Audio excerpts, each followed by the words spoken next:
नमस्कार मित्रों, मैं आरती कंडवाल। आज मैं अपने प्रिय प्रधानमंत्री जी के लिए ही कुछ पंक्तियाँ कहना चाहती हूँ और सभी लोगों से क्षमा प्रार्थनी हूँ अगर किसी को गलत लगे तो। मैं किसी राजनीतिक पार्टी को समर्थन नहीं करती हूँ, लेकिन अपने प्रधानमंत्री जी के लिए जो बातें कहूँगी वो एक निष्पक्ष और इस तरह से, क्योंकि मुझे पार्टी से कोई सरोकार नहीं है। मैं जानती हूँ कि बीजेपी में काफ़ी लोग बहुत गलत भी हैं आज, लेकिन मैं प्रधानमंत्री जी के बारे में कहना चाहती हूँ कि उनसे क्या दिक्कत है किसी को बताइए। वो बहुत एक पिता की तरह वो हम लोगों की देखभाल कर रहे हैं। एक उनके कार्यकाल में कितना कुछ हुआ है सोचिए। कोरोना हुआ है, कोरोना ने उस वक्त सब बर्बाद करके रख दिया था। हर चीज़ को, हर कारोबार को, हर सब चीज़ें कोरोना खा गई है। महामारी, इतना मुश्किल दौर था वो कि हम लोग एक दूसरे से मिलने को तरस गए, देखने को तरस गए और जीवन बचाने को तरस गए। लेकिन फिर भी हमारे अग्रणी अगर मोदी जी रहे हैं प्रतिनिधि बनकर हमारे देश के, तो उन्होंने हमें इस तरह से संभाला है जैसे एक पिता अपनी संतान को की देखभाल करते हैं, उसी तरह से उन्होंने कोरोना के वक्त हिम्मत दी है। कई लोगों को लगेगा कि नहीं, थालियां बजवाई और शंख बजवाए, क्या है इसमें।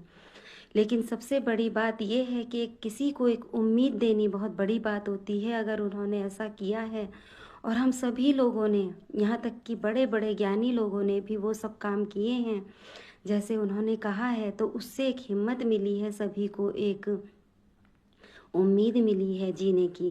तो क्या बुरा किया है उन्होंने। अगर उस वक्त वो भी हाथ पांव छोड़ देते, वो कहते कि नहीं हमारे बस का नहीं है, तो क्या हम लोग जी पाते। तो इसीलिए पिता कुछ ऐसा करते हैं जिससे बच्चों का ध्यान बदल जाए और वो अच्छे से रह पाएँ और संघर्ष में भी अच्छे से निकल जाएं उस संघर्ष से। यही मैं कहना चाहती हूँ। दूसरी बात, उस वक्त का दौर ऐसा था कि जब जहाँ बहुत बहुत बड़े देश भी इस तरह से बिल्कुल बर्बाद हो गए थे, वहाँ पर हिंदुस्तान हमारा एक ऐसा देश है जो कि जिसने अपने आप को संभाले रखा और बाहर भी वैक्सीन भेजी, मेडिसिन भेजी। कितनी बड़ी बात है ये। और दूसरी बात, अब उसके बाद भी धीरे धीरे धीरे सब कुछ ठीक होने लगा था। तो देखिए कि कभी कुछ महामारी कभी कुछ होता है, कहाँ कोई आपदा आती है, कहीं कुछ होता है। अभी एरोप्लेन दुर्घटना जो हुई थी वो कितनी भयानक थी। और ये जो आजकल आपदाएं हो रही हैं पहाड़ों में, जम्मू कश्मीर में, गढ़वाल में, या फिर हिमाचल, शिमला, मनाली, कहीं भी कितना कुछ हुआ है, सब बर्बाद कर दिया है। कुदरत भी शायद यही दिखा रही है कि पाप मत कीजिए, पाप मत बढ़ाइए। और आप सोचिए कि हम लोग सिर्फ आंसू बहाकर और थोड़ी बहुत मदद की सोचते हैं, वो करके और हम अपना पल्ला झाड़ लेते हैं। लेकिन सरकार को बहुत कुछ सोचना पड़ता है, बहुत कुछ सोचना पड़ता है। अब हर लोगों को बसाने की सोचेंगे कि ये जो गांव के गांव उजड़ गए हैं उनको किस तरह से बसाया जाए, किस तरह से सब ठीक होगा। हिमाचल हो, जम्मू कश्मीर हो, पहाड़ हो, गढ़वाल, पौड़ी गढ़वाल, चमोली गढ़वाल, टिहरी गढ़वाल, उत्तरकाशी, कहीं भी जहाँ भी आपदाएं आई हैं उन सबको फिर से व्यवस्थित करना होगा। तो ये सब सरकार को ही करना है। तो हम लोग तो सिर्फ तो कुछ दिन की एक खबर बन जाती है, उसके बाद हम लोग थोड़ा बहुत दान दे देते हैं और उसके बाद अपना पल्ला हम झाड़ लेते हैं, हमें कोई मतलब नहीं होता। लेकिन सरकार को वो भी सोचना है। ख़ास तौर से मैं प्रिय प्रधानमंत्री जी के बारे में कह रही हूँ। और आजकल देखिए कि देश के अंदर भी दुश्मन बन गए हैं, जो कि जिसके मन की नहीं हो रही है वही प्रधानमंत्री जी को कोस रहे हैं।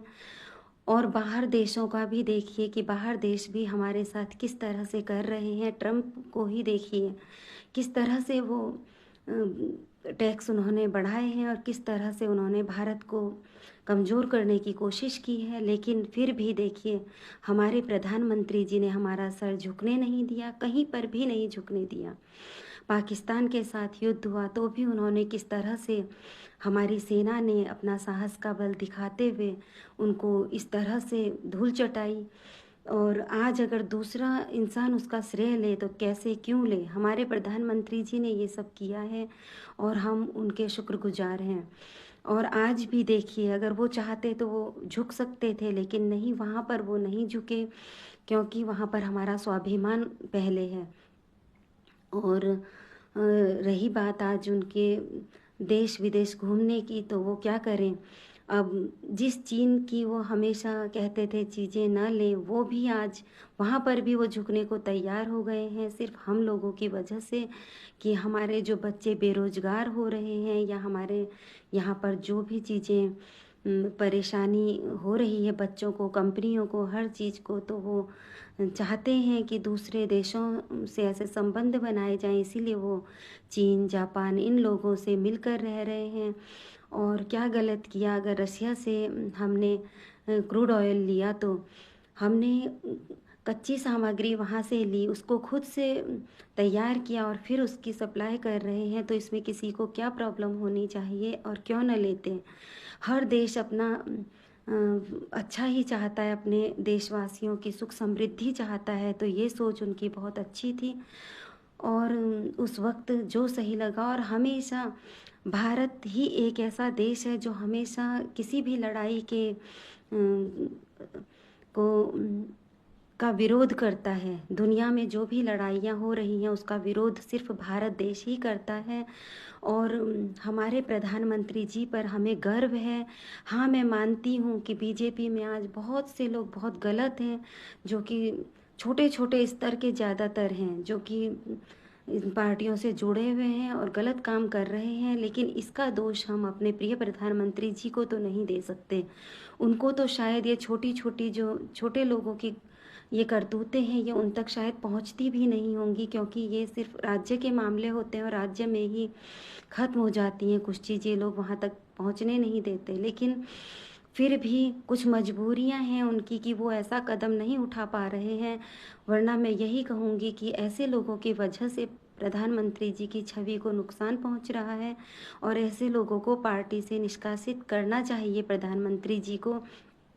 बस यहीं पर मुझे थोड़ा लगता है कि उनकी जानकारी में ये बातें होनी चाहिए और ऐसे लोगों को उन्हें निकाल देना चाहिए, ताकि उनकी इज़्ज़त और उनकी जो अच्छाई है, सच्चाई है, और वो बची रहे, उनकी छवि को ये लोग धूमिल न करें। यही मैं चाहती हूँ और मैं आप सभी लोगों से यही कामना करती हूँ कि कुछ अगर आप साथ नहीं दे सकते हैं तो कम से कम उनके लिए अपशब्द मत कहिए, उनको कोसिए मत, क्योंकि एक पिता अपने बच्चों के लिए जिस हद तक जाता है वहाँ तक हमारे प्रधानमंत्री जी हमारे लिए सोचते हैं और वो इसी तरह से काम कर रहे हैं।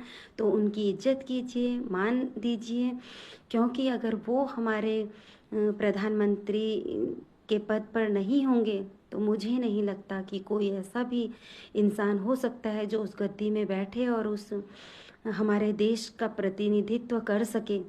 कोई भी नहीं है मेरी नज़र में तो ऐसा, और पार्टियों में तो दूर दूर तक नहीं है, दूसरी पार्टियों में। तो इसलिए अपने प्रधानमंत्री जी को कमज़ोर मत बनाइए, हिम्मत दीजिए, इस बुरे दौर में हिम्मत दीजिए जब उन्हें हर चीज़ सोचनी है, आपदाओं के लिए भी, बेटों के रोजगारों के लिए भी, और इस तरह से जो हो रहा है देश में आज, हर चीज़ के लिए वो सोच रहे हैं और हमसे ज़्यादा सोच रहे होंगे। तो इसलिए उनकी परेशानी का कारण न बने और उनको मनोबल दीजिए, मनोबल बढ़ाइए, उनका हिम्मत दीजिए कि हम सब आपके साथ हैं। जय हिंद, जय भारत। नमस्कार, धन्यवाद।